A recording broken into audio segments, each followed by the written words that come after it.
Welcome back to our channel. So Mangli ఇంకొక వివాదంలో చిక్కుకుందా, లేదంటే మంగ్లీని ఇంకొక వివాదంలోకి నెట్టేసిందా, లేదంటే ఈ సాంగ్ హైప్తో కొంతమంది కళాకారులకి మంగ్లీకి గిట్టని పరిస్థితులు, ఇవన్నీ వాళ్ళు మాట్లాడుకోవాలి. ఎందుకంటే మంగ్లీ ఏదైతే బాయిలోనే బల్లి పలికే సాంగ్ దాదాపు 20 మిలియన్లు కొట్టింది. సో చాలా హైప్ క్రియేట్ అయింది అండ్ చాలా ట్రెండింగ్లో ఉంది. అండ్ ఆ పాట పైన చాలామంది డాన్స్లు రీల్లు చేసి కూడా అప్లోడ్ చేసుకుంటున్నారు వాళ్ళ సోషల్ మీడియాలో. సో ఇట్లాంటి సందర్భంలో ఎందుకు ఇంత వివాదానికి తెరలేచింది, నిజంగా కళాకారుల కాంట్రవర్సీ ఏంది అనేది ఇవాళ మనం మాట్లాడుకుందాం. సో అందరికీ కూడా తెలిసిందే, ఫోక్ సింగర్ మంగ్లీ ఆట పాట రెండు జత చేస్తుంది కాబట్టి ఆమె పాడిన ఏ పాట అయినా, ఆమె రిలీజ్ చేసిన ఏ సాంగ్ అయినా కానీ హిట్ అవుతుంది. కానీ ఏందో ఈ గడిచిన ఈ సంవత్సరంలో మంగ్లీ సాంగ్స్ హిట్తో పాటు కాంట్రవర్సీకి కూడా దారితీస్తున్నాయి. మంగ్లీ కూడా ఒక కాంట్రవర్సీకి రూట్ అయ్యే పరిస్థితి కనిపిస్తుంది. ఎందుకు నేను ఈ మాట అంటున్నా అంటే, గతంలో జూలైలో మనం చూస్తుంటే బోనాల సందర్భంగా అంతకుముందు ఒక బోనాల సాంగ్ రిలీజ్ చేసింది, అది కూడా హిట్ అయింది. అండ్ అమ్మవారికి బోనం ఎక్కించే సందర్భంలో గవల్ దండతో వచ్చింది. సో అది కూడా ఒక కాంట్రవర్సీకి దారితీసింది. ఆ తర్వాత ఆమె birthday party, Moinabad, drugs and విదేశీ మద్యం, హుక్కా ఇట్లాంటివన్నీ దొరకడం ఇంకొక కాంట్రవర్సీకి దారితీసింది. అయితే ఇప్పుడు ఈ రెండు కాంట్రవర్సీకి భిన్నంగా ఏకంగా కళాకారులే ఇవాళ మంగ్లీని ఈ పాట డిలీట్ చేయమని అడుగుతున్నారు. ఎందుకు అడగాల్సి వచ్చింది అనేది తెలుసుకుందాం. సో మంగ్లీ సంబంధించిన పాట, ఆట అండ్ కాస్ట్యూమ్ విషయంలో చాలా జాగ్రత్త తీసుకుంటుంది. కానీ ఈసారి కాస్ట్యూమ్ విషయంలో మంగ్లీ చేసిన మిస్టేకే కళాకారుల ఆగ్రహానికి కారణమవుతుంది. మంగ్లీని పిన్ పాయింట్ చేసే పరిస్థితులు వచ్చినాయి. ఎందుకంటే పాడిన పాట మొత్తం కూడా తెలంగాణ స్లాంగ్ మాండలికంలో ఉంది. అండ్ తెలంగాణ యాస భాష కలిపితే ఎంత బ్యూటిఫుల్గా ఉంటుందో అంత బ్యూటిఫుల్గా ఉంది.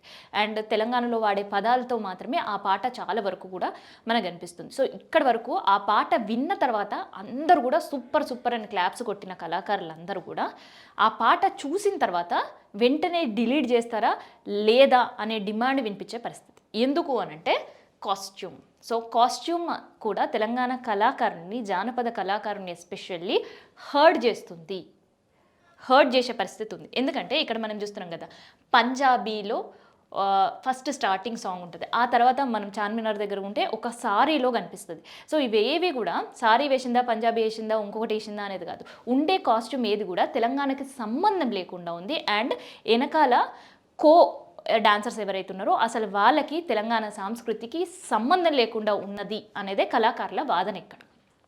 సో మంగ్లీ సాంగ్ చేస్తే చేసింది, కానీ ఇక్కడ మనం చూస్తుంటే గుజరాతీ, రాజస్థానీ వాళ్ళకి సంబంధించిన ఆ కాస్ట్యూమ్ ఉండడం అండ్ మంగ్లీ కూడా అట్లనే రెడీ అయ్యి ఉండడం అనేది ఇక్కడుండే కళాకారులు దాన్ని ఆబ్జెక్ట్ చేస్తున్నారు. తెలంగాణ నువ్వు మిగతా ఏ పాటలైనా వాడుకో, నీ పర్సనల్ ఆల్బమ్ తీసుకున్నప్పుడు నువ్వు ఎన్ని లక్షలు సంపాదించుకున్నా మాకు సంబంధం లేదు, కానీ తెలంగాణ జానపదానికి సంబంధించిన పాటలు పాడినప్పుడు మాత్రం ఖచ్చితంగా తూచా తప్పకుండా తెలంగాణ కల్చర్ కనిపించాలి కదా. పోనీ ఏదో ఒక సందర్భంలోనే తెలంగాణ కల్చర్ కనిపించిందా అంటే, ఆమెతో పాడిన కో సింగర్ ఎవరైతే ఉందో ఆమె ఎక్కడనో పూలు తెంపుకుంటా కనిపించిన ఒక తోట తప్ప మిగతా ఎక్కడ కూడా తెలంగాణ కల్చర్ కనిపించలేదు. సో తెలంగాణ కల్చర్కి నేను బ్రాండ్ అంబాసిడర్ అని చెప్పుకున్న మంగ్లీ ఇట్లాంటి వివాదంలో చిక్కుకున్న పరిస్థితి ఇవ్వాలి. సో కళాకారుల డిమాండ్ ఇవాళ ఏమనిపిస్తుందంటే, ఆ సాంగ్ డిలీట్ అయినా చేయాలి, లేదంటే మళ్ళీ తెలంగాణ కల్చర్ కనిపించేటట్టు దాన్ని రీమేక్ అయినా చేయాలి. సో రీమేక్ చేస్తే అప్పుడు మాకు ఎటువంటి ఇష్యూస్ లేవు, మళ్ళీ రీమేక్ చేసి మళ్ళీ అప్లోడ్ చేయండి.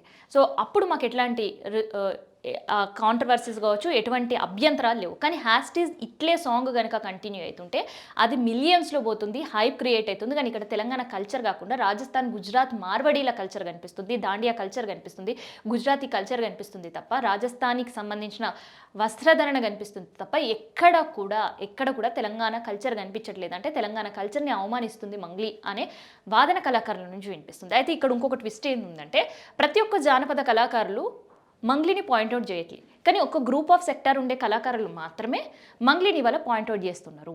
సో ఆ గ్రూప్ ఆఫ్ సెక్టార్కి మంగ్లీకి పడట్లేదు అనేది ఇక్కడ క్లారిటీగా అర్థమవుతుంది.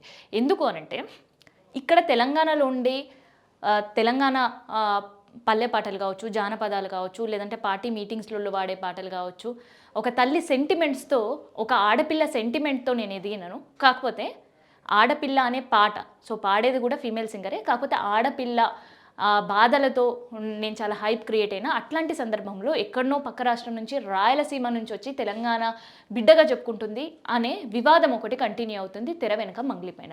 సో అదే ఇవాళ హైప్ క్రియేట్ చేస్తుంది. అండ్ మంగ్లీ సాంగ్ వెనకాల అది డిలీట్ చేయాలి అనే నినాదాలు వినిపించేటట్టు మిగతా వాళ్ళని కూడా అందులో లాగే ప్రయత్నం అయితే చేస్తున్నారు. నిజంగా మంగ్లీ వాడిన పాట తెలంగాణ సాంప్రదాయానికి సంబంధం లేకుండా ఉంటే డన్. అట్లాంటివి ఎన్నో పాటలు ఉన్నాయి. మంగ్లీని ఇలా పాయింట్అవుట్ చేయాల్సిన అవసరం లేదు.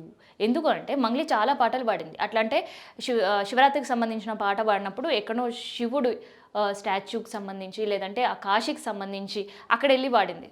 సో పాటకి లింకప్ అయ్యి డ్రెస్సింగ్ మనం అక్కడ చూస్తే కూడా ఎక్కడ కూడా చీరల్లో కనిపించదు, అక్కడ ఆఫ్ శారీలో కనిపిస్తుంది, లంగా ఓణిలో కనిపిస్తుంది. అది కూడా డిఫరెంట్ కాస్ట్యూమ్లో మనకి మంగ్లీ కనిపిస్తుంది. సో అప్పుడు ఎవరు కూడా మంగ్లీ మరి నువ్వు తెలంగాణ స్లాంగ్లో వాడుతున్నావు పాట, మరి ఇట్లెట్లు ఉంటావు నువ్వు కాస్ట్యూమ్లో అని అడ్డుపడలేరు. కానీ ఇప్పుడు హైప్ క్రియేట్ అవుతుంది అండ్ తెలంగాణ సాంప్రదాయం పక్కదారి మరలిస్తుంది అని కొంతమంది కళాకారులు చేసిన కుట్రలో ఇవాళ మంగ్లీ బలయ్యే పరిస్థితి కనిపిస్తుంది. ఎందుకంటే మిగతా కళాకారులు కూడా ఆమెకు గొంతు గలిపితే సో మళ్ళీ దానికి వివరణ ఇవ్వాలి. అసలు నిజంగా ఇంత హైప్ దాదాపు 20 మిలియన్లు దాటిన సాంగ్ని డిలీట్ చేసే అవకాశం జీరో. అసలు మళ్ళీ డిలీట్ చేసే అవకాశం మంగ్లీ లేదు. మళ్ళీ దాన్ని రీమేక్ చేస్తారంటే మళ్ళీ దానిపైన అంత ఖర్చు పెట్టే ఆలోచనలో కూడా మంగ్లీ లేదు. సో ఇవన్నీ డిమాండ్లు కావచ్చు, కంప్లైంట్లు కావచ్చు, ఉత్తగానే పోతే తప్ప దీనిపైన మంగ్లీ రియాక్ట్ అయ్యే అవకాశం అయితే కనిపిస్తలేదు.